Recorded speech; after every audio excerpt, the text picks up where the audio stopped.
இன்றைக்கி நம்ம வந்து எக் மசாலா ஃப்ரை பண்ண போகிறோம். எக் மசாலா ஃப்ரை எப்படி பண்ணுங்கிறத நம்ம பார்ப்போம். இப்போ அதில் நான் 4 முட்டை எடுத்துருக்கிறேன். 4 முட்டை வெள்ளைக்கரு மட்டும்தான், மஞ்சக்கரு கிடையாது. வெள்ளைக்கரு மட்டும் யூஸ் பண்ணி பண்ணுறோம். அதுக்கு தேவையான பொருட்கள் 4 எக்கு, 3 தக்காளியை கரைச்சி எடுத்துக்கணும், மிக்சியில் போட்டு அடிச்சுக்கோங்க. 2 ஆனியன் கட் பண்ணிங்க, இஞ்சி பூண்டு விழுது கொஞ்சம் எடுத்துக்கங்க, கரம் மசாலா, சில்லி பவுட்ரு, மிளகாத்தூள், சால்ட்டு, அப்புறம் எண்ணெய். சரி, ஓகே, ஸ்டார்ட் பண்ணலாமா? சரி, அடுப்பில் வானலியை வச்ச பிறகு கொஞ்சம் சூடு ஆகட்டும். முட்டையை நம்ம சின்ன சின்னதாக ஸ்லைஸாக கட் பண்ணிக்கிறோம். மேலே வச்சாச்சா? வச்சதுக்கப்புறம் கொஞ்சம் சூடானதுக்கப்புறம் ரீஃபைண்ட் ஆயில், கடலெண்ணெய் எடுத்துக்கலாம். செக்கில் ஆட்டில் கடலெண்ணெய் வாங்கிட்டு நல்லாயிருக்கும். எண்ணெய் கொஞ்சம் சூடாகட்டும். சட்டி சூடானதுக்கப்புறம் நம்ம எண்ணெயை ஊற்றலாம்.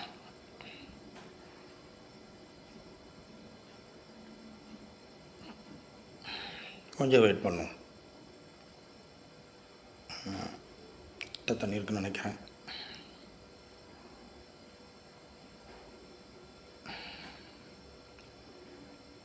சூடு ஆகிடுச்சின்னு நினைக்கிறேன். எண்ணெய் ஊற்றலாமா? ஊற்றிடுவோம். செக்கலாட்டில் கடலெண்ணெய் எடுத்துக்கிட்டிங்கன்னா நல்லாயிருக்கும்.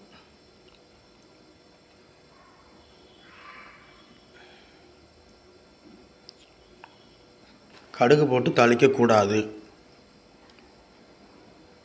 கடலெண்ணெய் நல்லா ஹீட் ஆனதுக்கப்புறம்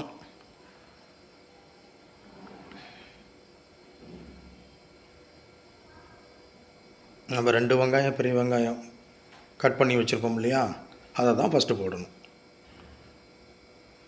சூடாகல இன்னும் கொஞ்சம் பொறுப்போம், வெயிட் பண்ணி போடுவோம். ஆயிடுச்சு, போட்டலாமா?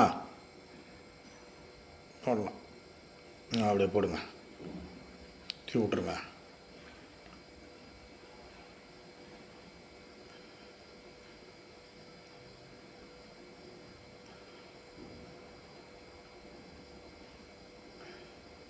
லைட்டாக அப்படியே வதக்குங்க.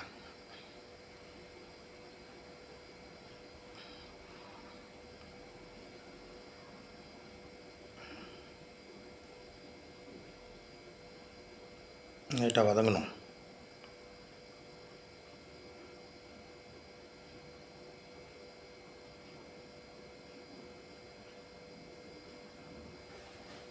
லைட்டாக வதங்கினதுக்கு அப்புறம் தான் அடுத்தது நம்ம போட வேண்டியது இஞ்சி பூண்டு விழுது அரைச்சது. சும்மா ஒரு ஸ்பூனில் போட்டால் போதும், சின்ன ஸ்பூனில். கொஞ்சம் இது நல்லா வதங்கட்டும்.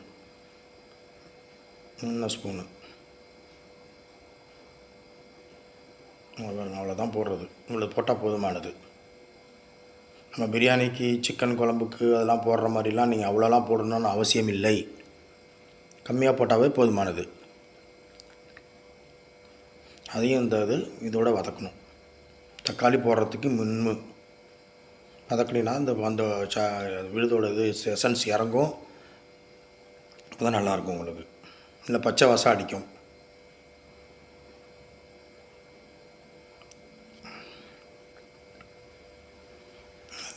ஸ்டார்ட் பண்ணுங்கள். அப்படியே இது பண்ணிகிட்டே இருங்க. நல்லா கலக்குங்க, நல்லா வறுத்தெடுங்க. கேஸை கொஞ்சம் சிம்லேயே வச்சுக்கலாம்.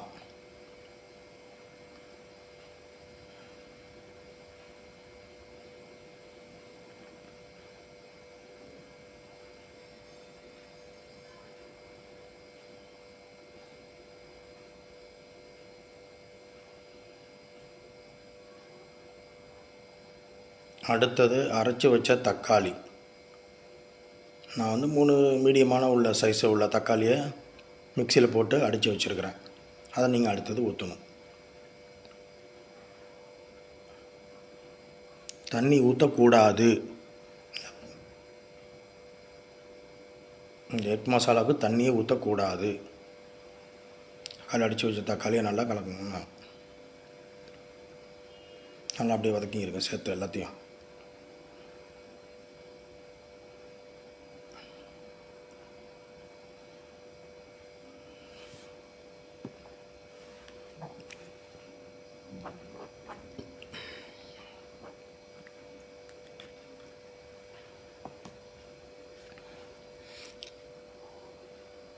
அடுத்தது வந்துட்டு வதக்கின பிறகு நல்லா வதக்கணும். அந்த ஸ்மெல் போகணும். பச்சை தக்காளியோடைய ஸ்மெல் வந்து போகணும். அது வரைக்கும் கொஞ்சம் நல்லா வதக்கிக்கிட்டே இருங்க. அடுப்பை கொஞ்சம் மீடியமான ஸ்பீடு வச்சுக்கிங்க.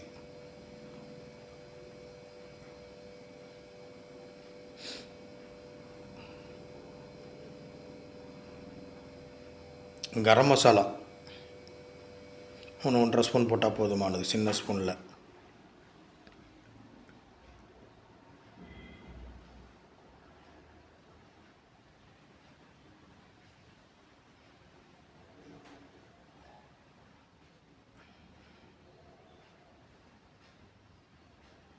சால்ட்டு கொஞ்சம் போட்டுக்கங்க, தேவையான அளவு உப்பு.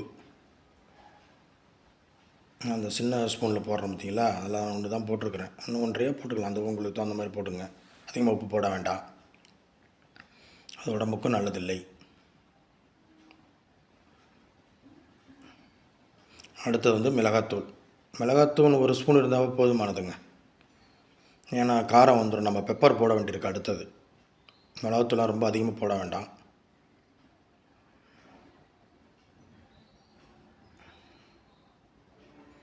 பாருங்கள், உங்களுக்கு லைவாக காட்டிகிட்டு வரேன் பாருங்கள். எந்த விஷயமும் கட் பண்ணல, அப்படியே காட்டுறேன் உங்களுக்கு. எவ்வளோ நாள் ஆகுது நீங்களே பார்த்துங்க.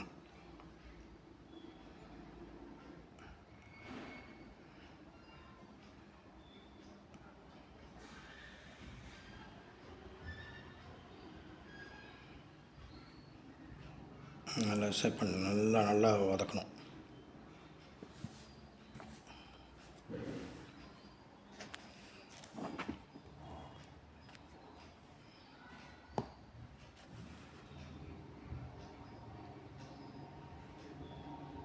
அப்புறம் பாருங்கள், எக்கு கட் பண்ணுறோம்ல, ஒயிட் லேயர் 4 முட்டை எடுத்துட்டோம்ல, மஞ்சக்கரு கிடையாது, வெள்ளை லேயர் மட்டும், ஒயிட்டில் எக்கு மட்டும்.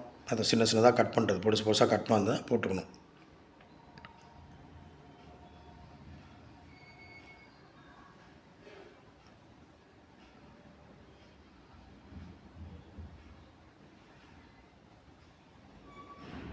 நல்லா சேர்த்து விடுங்க.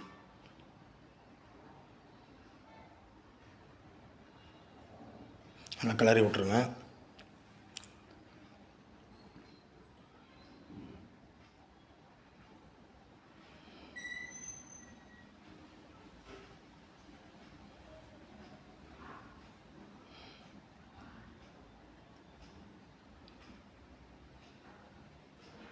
காரம் கம்மியாக இருக்குன்னா பெப்பர் சேர்த்துங்க. பெப்பர் மேலாப்பில் ஃபைனலாக முடியும் போது நீங்கள் பெப்பர் சேர்த்தா போதுமானது.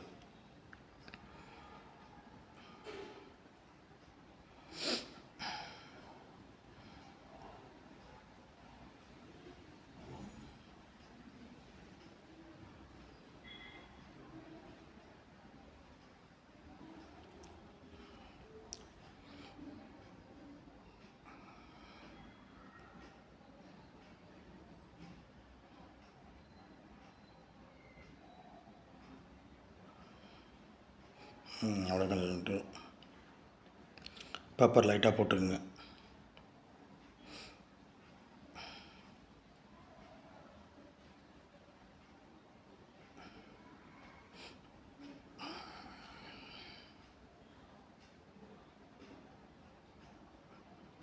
என்ன பண்ணிடலாம், கட் பண்ணிங்க. இந்த எக் மசாலா ஃப்ரை வந்து உங்களுக்கு வந்து சப்பாத்திக்கு தொட்டுக்க சாப்பிட்டுக்கலாம், ரைஸுக்கு சாப்பிட்டுக்கலாம், தயிர் சாதத்துக்கு சாப்பிட்டுக்கலாம், ப்ரெட்டுக்கு கூட நீங்கள் எடுத்து வச்சு சாப்பிட்டுக்கலாம். ப்ரெட்டோட சேர்த்து பரோட்டா இதுமாரி எல்லாத்துக்கும் சாப்பிட்டுக்கலாம். நல்லாயிருக்கும், டேஸ்ட்டாக இருக்கும். குழந்தைங்களுக்கு ஈவினிங் வரவங்களும் செஞ்சுக்கலாம். ஒரு 10 நிமிஷம் தான் ஆகும் செய்கிறதுக்கே. அது 10-15 நிமிஷத்துக்குள்ள எல்லாம் முடிச்சிடலாம் நீங்கள். ஆனால் உடம்புக்கும் நல்லது, பெரியவங்களுக்கும் நல்லது. ஏன்னா மஞ்சக்கரு யூஸ் பண்ணுறதில்ல, நம்ம வெள்ளைக்கரு மட்டும்தான் போடுறோம். கொஞ்ச நாள் இதுக்காக மூடி வைப்போம். அடுப்பை வந்து சிம்மில் வச்சுட்டு கொஞ்சம் மூடி வைங்க. பாத்திரத்தை எடுத்துருங்க.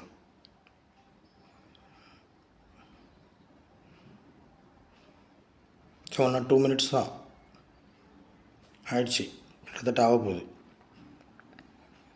பாருங்கள், மேலே காட்டுறேன் பாருங்கள். எண்ணெய் அதிகமாக இருக்குது ஃபீல் பண்ணால் நீங்கள் கொஞ்சம் கம்மி பண்ணிங்க. கொத்தமல்லி போட்டிருக்கிறேன். கருவேப்பிலை கொத்தமல்லி கூட நான் ஃபைனலாக போட்டு கிளறிக்கலாம். அப்புறம் லைட்டாக மேலே அப்படி தூவி விட்டுக்கலாம் கொத்தமல்லியை. கொஞ்சம் ப்ரெசன்டேஷன் நல்லாயிருக்கும்.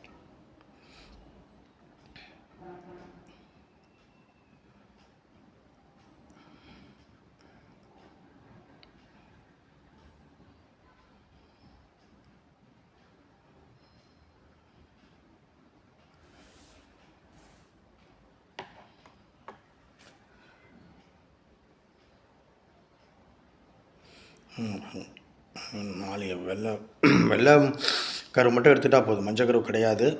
4 வெள்ளைக்கரு, 3 தக்காளி, 2 ஆனியன் பெரிய வெங்காயம், இஞ்சி பூண்டு 1 ஸ்பூன் இருந்தால் போதும் paste, garam masala, chilli powder, pepper, salt, refined ஆயிலில் கடலை எண்ணெய் எடுத்துக்கலாம். நீங்கள் கிரவுண்ட்நட் ஆயில்